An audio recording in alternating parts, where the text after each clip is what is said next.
Thou Garden. I'd like to welcome you this evening to the lecture on what is the best diet for me, an introduction to the healthiest diet in the world. And again, we'll cover some of the things that are discussed in the handout I gave to you concerning the health questionnaire and what's true and what's not. Now, there are many, many diets out there, many ideas out there.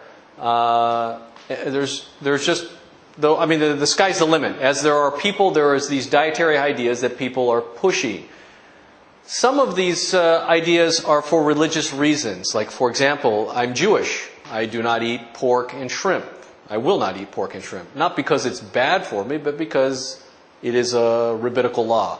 There are people who are Muslims who also have similar restrictions. There are Hindus that have restrictions on diet. There are people who have also social beliefs. For example, they don't think that eating meat is socially responsible, so they don't want to support that type of growth because of the perception that growing a cow is takes a lot more energy than to, say, grow corn and such. There's also people who are following certain diets because they believe they are good for your health. And we're going to touch upon some of those. Some of those are not true. Some of those are based on myths or not physiologically supported evidence. And others will have a particular diet because they have a particular illness. Something is wrong with them, so they heard that a particular diet is good for them. And in many cases, it is correct. It's good to alter your diet when you have a particular illness. But again, we're going to talk about a general diet that's a good guideline for everyone. Some diets are based on lots of good research, on science. They make sense. They're physiologically sound. That's what happens to the body if you do A, B, C. And some of them are based upon myths that people look upon at face value and say, well, yeah, that makes sense, but in reality, it's not what happens to the body at a physiological level. Okay? Oh, and the final thing was the environment. You know, for example, people who live in a climate that isn't known for tropical fruits. Somebody that lives near the North Pole wouldn't be enjoying papaya every day. Okay, whereas somebody from Thailand, like we are, is enjoying such a thing. So some of it is environmental. So what is right and what is wrong? Well, the best answer is there is no right and there is no wrong, generally. Okay, if the diet is following a traditional idea, in other words, whole grains, whole foods, natural products, these type of things, nothing that's processed or altered, in most cases, it is not wrong. It is okay.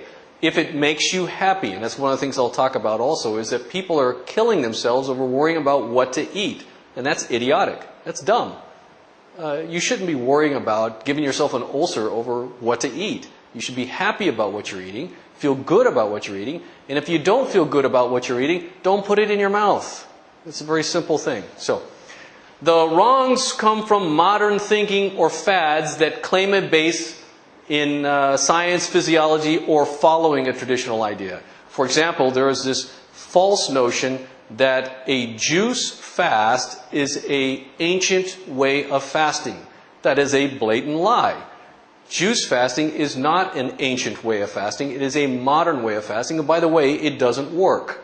Okay? And now there are a lot of doctors out there who will disagree with me, and if they were here, they'd probably start yelling at me, trying to kill me. Okay? Maybe they should juice fast a little more, right? The fact of the matter is, back in the day when we lived in caves and chewed on rocks and ran away from tigers and all that, we didn't juice fast. Okay? We didn't juice anything. All right? You ate fruit. You didn't juice it because you'd have to think like let's say somebody, in caveman day, if somebody had an apple, how are they going to juice the thing to begin with? There wasn't any little blenders running around, so there was none of that going on. Now, did people fast back in ancient days? Absolutely. They fasted for religious reasons, for spiritual reasons. The shaman would tell them don't eat for so many days or whatever, and they would maybe drink water and have some other type of herbal tea or something that they put together, but there was no juice fasting back then. So that as part of a diet, as a traditional diet, is based on pure nonsense. Pure nonsense. Okay? So basically, also, any part of a diet taken to an extreme is wrong. Anything in an extreme is wrong. Okay? It's just, there's nonsense. The Chinese have the saying, everything in moderation. And then they say, even moderation. So once in a while you get crazy and get wild, all right? So it's okay. Jack LaLanne was very good about it. I read an article. A newspaper reporter asked him, so, you know, you're an Ironman at 92 or whatever. You know, he's swimming with 50 boats tied around his neck across the San Francisco Bay with sharks in wintertime or something. You know, something crazy like that.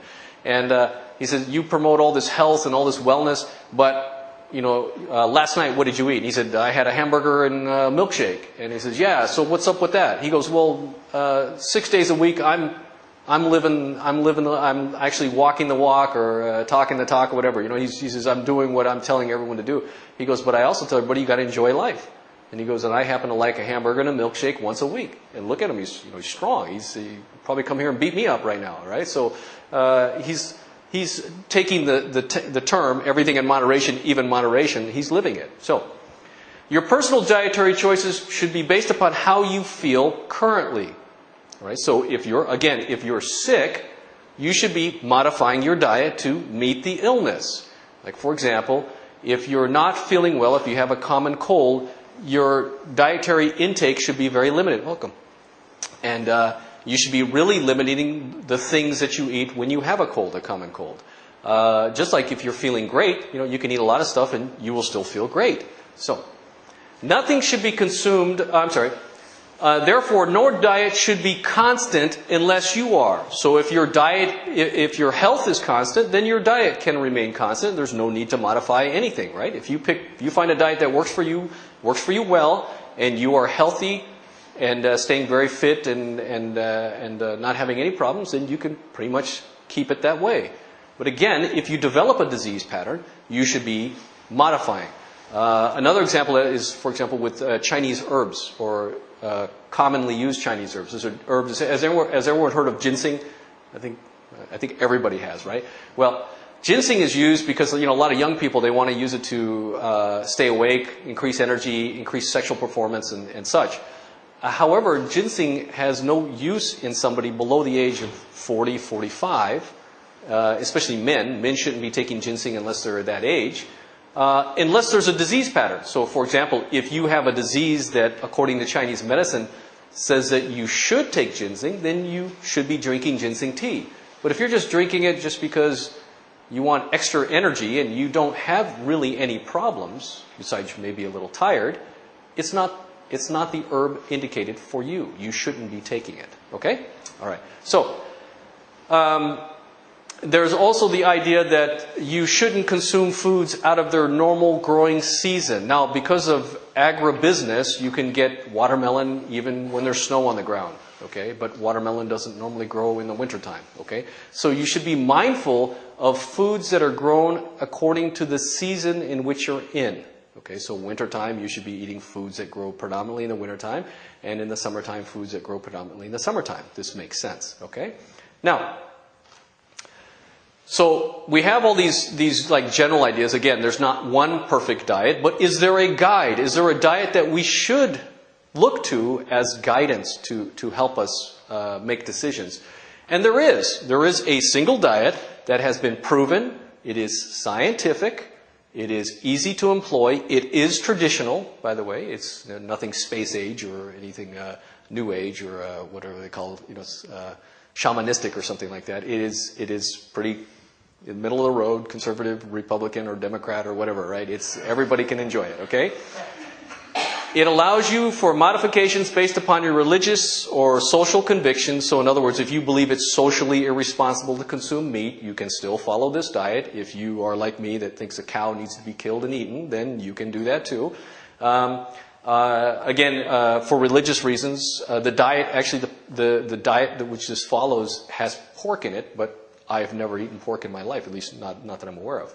And it'll still give you tremendous benefits, and it can be modified for serious illnesses also. But again, if you have a serious illness like cancer, then you would look at even a more stricter diet or a stricter aspect of this diet. So what is it? Well, first, it isn't what it isn't. It is not a fad. In other words, here today, gone tomorrow, or other baseless dietary idea. For example, food combining. Food combining is nonsense. It is not true. Eating meat with fruit will not destroy your digestion. eating a protein with a carbohydrate is not bad for you. That is nonsense. Your body makes